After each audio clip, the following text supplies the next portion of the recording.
The National Federation of the Blind estimates that over 130,000 Arizonans live with a visual disability. Visual impairment can make access to reading materials difficult, but reporter Winnie Mancini visited a public program in Arizona that's trying to keep books available to everyone.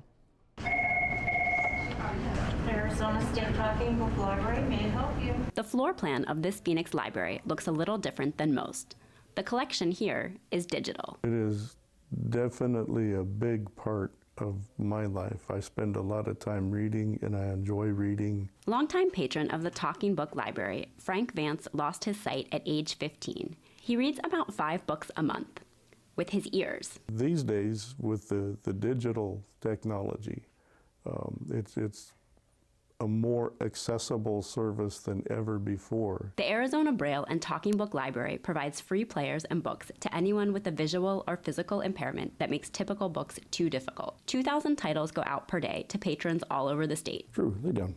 Vance downloads material onto his flash drive. He says audiobooks are important because not every visually impaired person is proficient enough in Braille to read novels. You want me to look it up real quick? The library not only circulates titles, it also records them.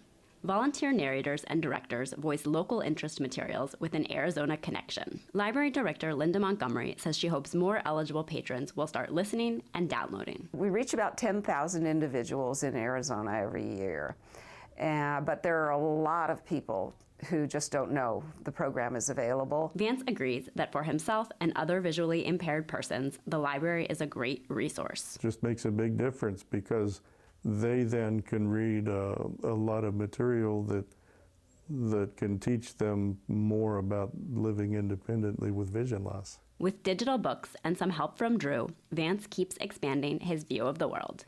In Phoenix, Winnie Mancini, Cronkite News. The Talking Book program is completely free of charge. Patrons receive a complimentary audio player through the mail and can check out digital cartridges and download books at no cost.